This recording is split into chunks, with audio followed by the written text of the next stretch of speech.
Hi everyone, my name is Heather and I'm the person behind Happy Puppy Truffles. Today I wanted to share with you guys a way to kind of use some origami and craft to put together a nice little way to sort of arrange the balloons, the number balloons we made yesterday, and maybe use it as a desk calendar. If you look at the video from yesterday, I had created these printables that you guys can make that are either in gray or white with gray with white numbers or white with black numbers.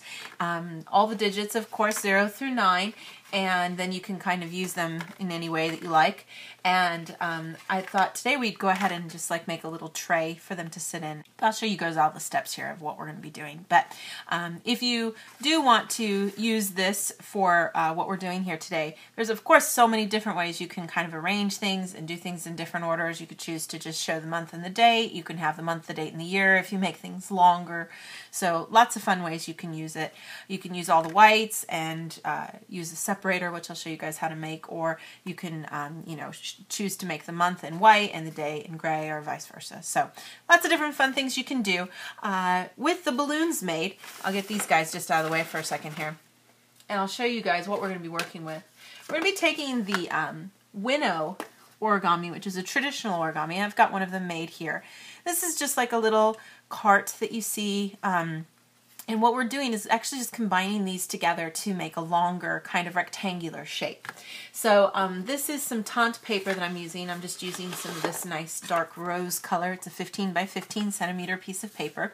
So you're going to want to have at least that to start off with. You need 3 pieces of that. So 15 by 15 centimeters, you're going to need 3.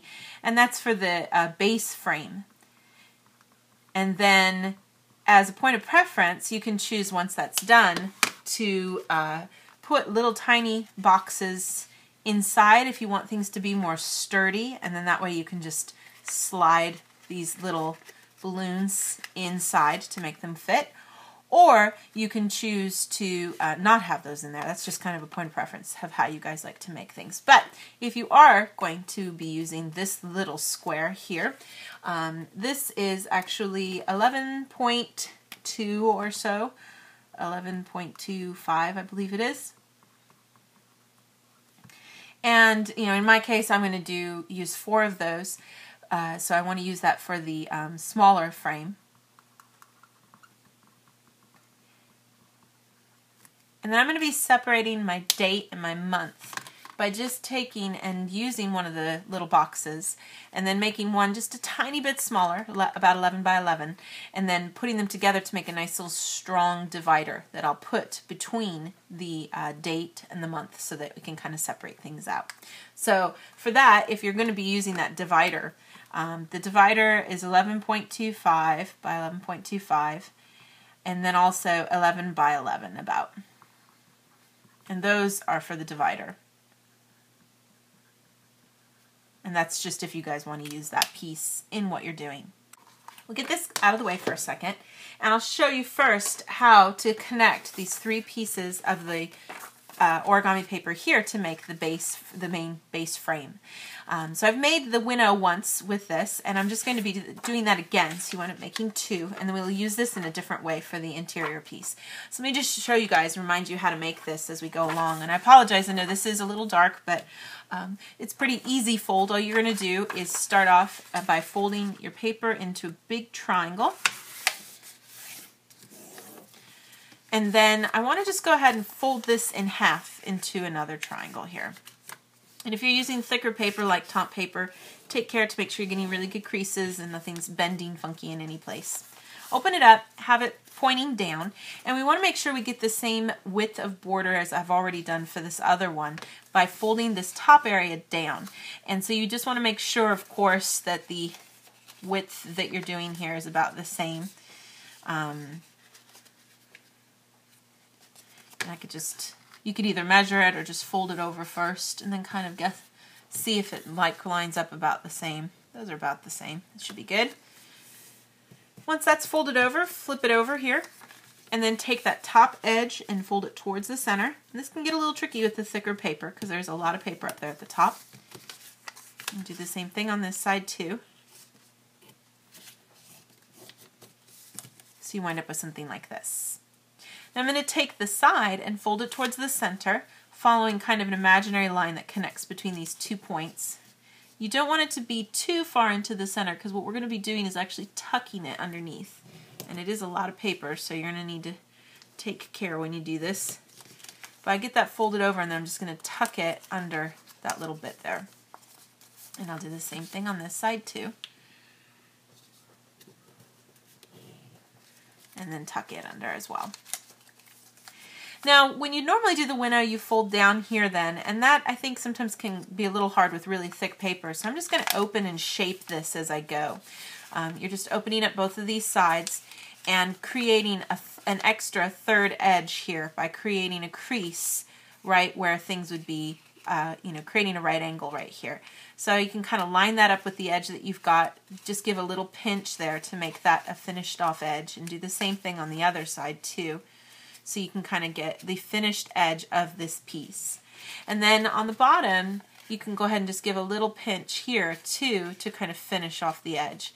And giving the stronger little creases helps sharpen things off and make it look a little nicer.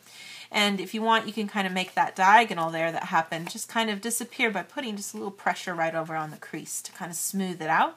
And we've got the 2 sides here. Now, depending on what you're making and how much you want things, how many of the cubes you're using, and later on when I make the alphabet cubes you might be needing less. It just kind of depends on what you're doing. You can connect these just straight away, and it's just a point of preference of what you want to do. They come together about like this, and the colors just match up a little bit here, and you should be able to at least put 2 in here, I think. Should fit good.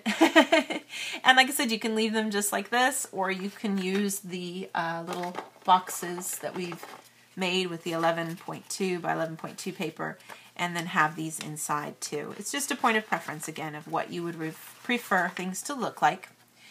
But I want things to be a little bit bigger. So what I'm going to do is put a piece of paper that will kind of serve as a central point between here and the middle. And to do that, we're just going to start with our paper here. And I've got my other piece of paper here. And I want to just start off by first folding it in half so that I can get a nice crease in the middle.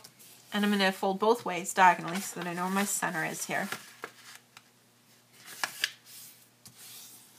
Then we're just going to take and fold towards the center from opposite sides here.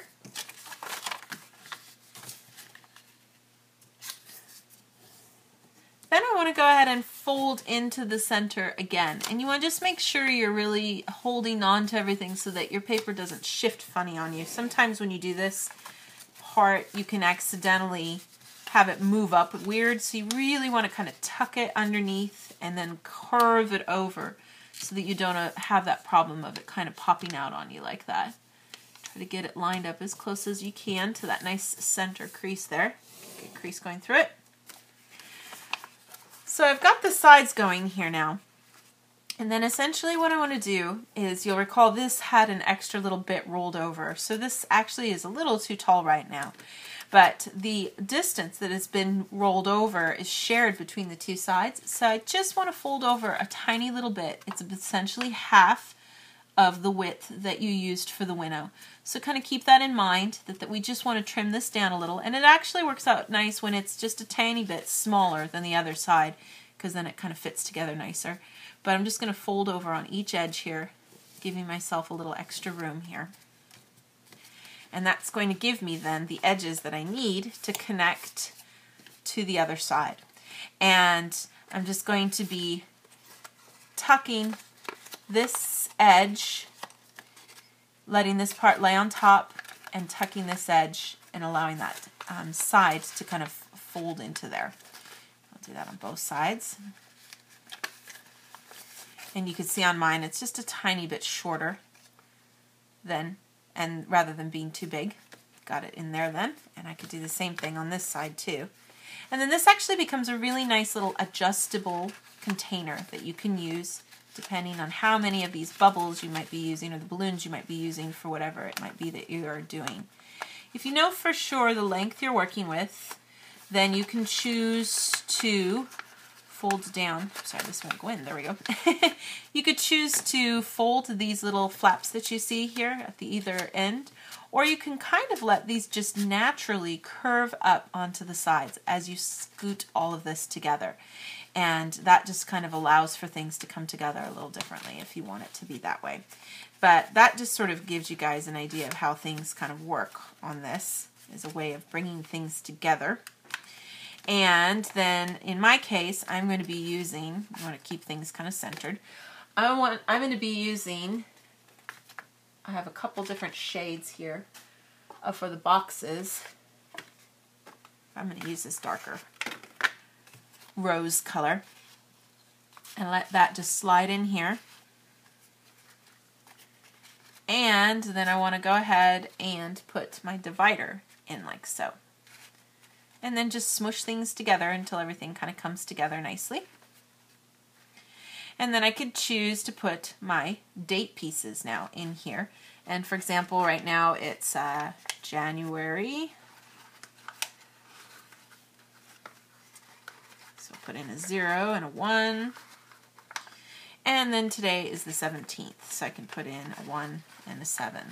Now, you could have also used the gray if you prefer, you know, up here and have that too. That's just sort of a point of preference too. Always points of preferences, right? You guys can choose however you like it to look. And that kind of makes it really clear then that one of these is a month and one of these is a day. So I get that kind of finished off, and that's sort of our finished little calendar piece. Now, so you can get these pieces in here like so, and then it's just, if you guys want, you can leave it flat like this with the numbers facing up. You can put it against something on your desk, or you can take the little flaps that you see both here and here and just fold them out just a little bit, and it'll give you enough room. Kind of fold it straight up so you can kind of get an angle there.